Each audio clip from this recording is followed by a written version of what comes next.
Hey beauties, welcome back to my channel. My name is Nadia Giovanni, where we talk all things self-love, God, and manifest. So let's get right into this video. Today we're going to be talking about anxious attachment, being anxiously attached. I want to touch on this topic because I feel like it's not talked about enough, and I feel like if you are watching this video, it's for a reason, and I want to be able to help you within under 10 minutes discover why you could be anxiously attached and how you can cure it so you can be in a more secure, healthy attachment style.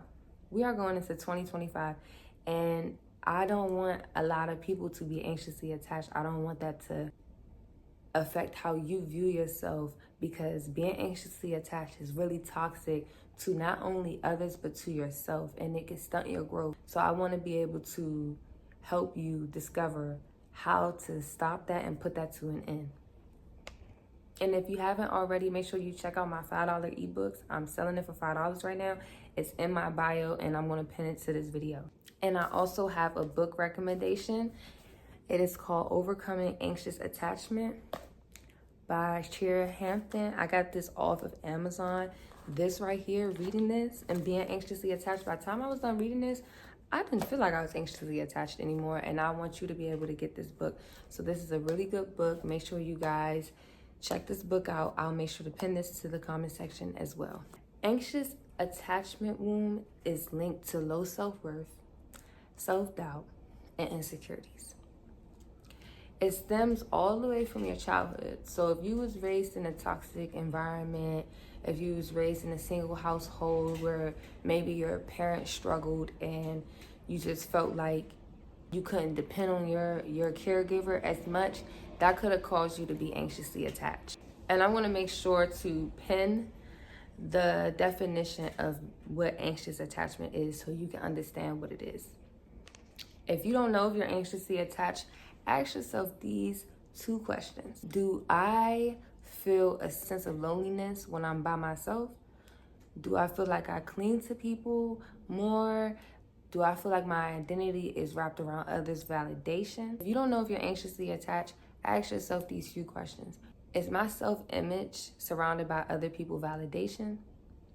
Do I always feel like I have to be around people, like I can never be alone? Am I extra clingy, and if the person or people require space, I feel like they don't want anything to do with me anymore? I feel abandoned.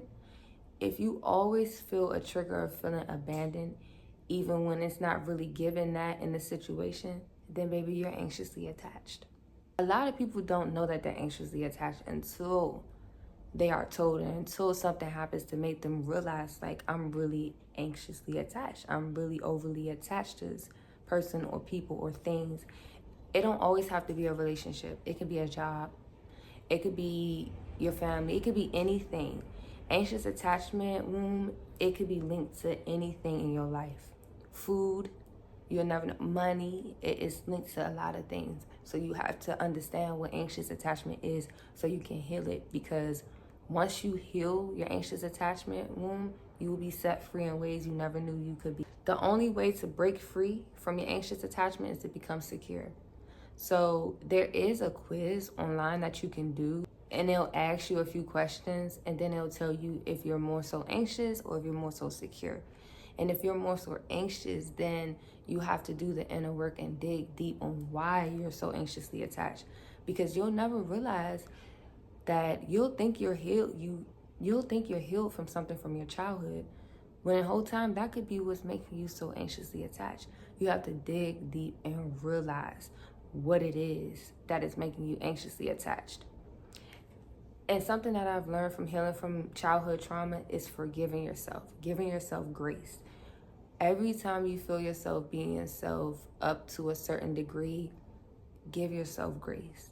So when you are digging deep to realize why you're anxiously attached, whatever it is, the first important thing is to forgive yourself and forgive others. So if your parents is the stem root to why you're anxiously attached, forgive them. Forgive yourself because you didn't know better. And then you'll be able to do the inner work to realize that you can become secure. Being anxiously attached is a prison sentence. It's a prison sentence to your mind, your soul, your body, your relationships, your money, just your whole life in general. That's why it's important to realize what you are so you can break free from that. Something else that being anxiously attached can do is make you feel like you'll never have a sense of self or a sense of security unless other people are validating you.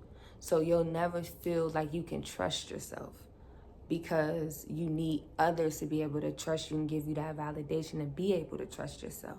And that all stems back from when you was young.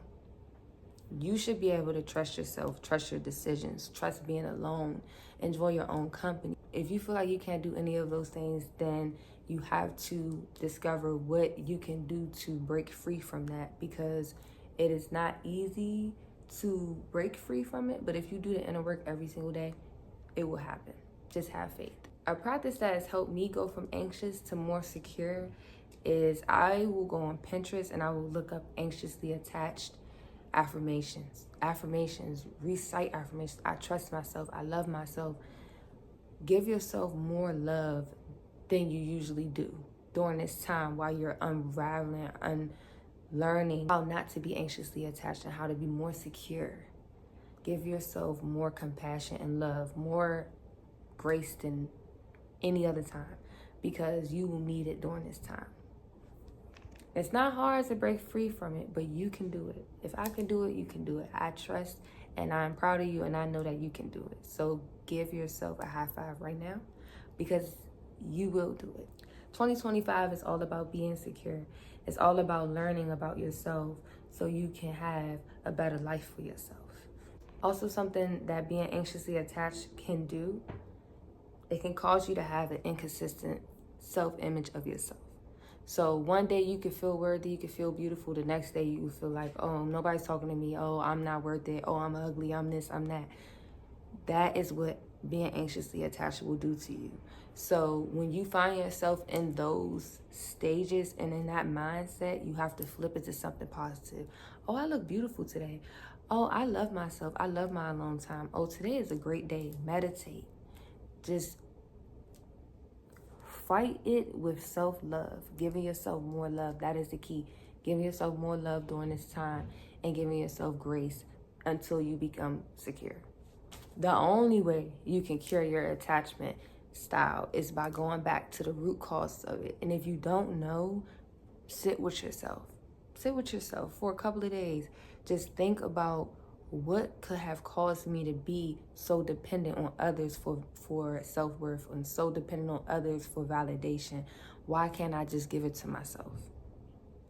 If you ask yourself that and you can answer it, then you can heal that attachment style. Ask yourself, why can't I give what I expect from others to myself?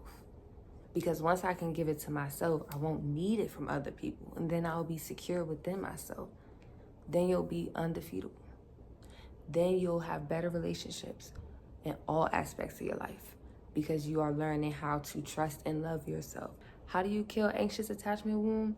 It's by loving yourself. Whatever you have put in the closet, any skeletons you have put in the closet that you tried to throw away and just forget about, that could be what is causing you to be so anxiously attached. You have to unravel that and forgive yourself and work through that to get to the next level of your life. Also, understand your triggers. What triggers your anxious attachment style?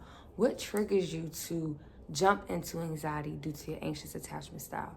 Learn your triggers, write them down. It could be anything so small that will trigger you to jump into anxiety attack or jump into feeling unworthy and jump in depression due to your anxious attachment. Learn your triggers and try to flip that with positive distractions. So if that's yoga, meditation, joining a community, a club, a bike club, it doesn't matter. Try to flip it with a positive distraction, because if you flip whatever negative beliefs that you have due to your anxious attachment to something positive and you get into that habit, then it'll start to help you in your mental to become secure. The goal is to become secure. Give yourself time. It's not going to happen overnight, especially if you've been anxiously attached since a young child. Give yourself time to slowly work your way into being secure. But if you work towards it every day, It don't have to be something big, but doing something each day to try to get yourself out of that, it will happen sooner than you know it. So that brings it to the end of my video. I like to keep some videos a little short and very informative. I will be making more videos about anxious attachment, how you can heal from that to become secure. But I just wanted to give you a couple of steps and a couple of gems to help you understand why you're anxiously attached and how you can work out of that to become better. And again, if you did not see my ebooks in my link below, I am selling my ebooks for $5 right now. So it will be in my description and it will be in the comment section pinned below. And I'll see you guys next time. Bye.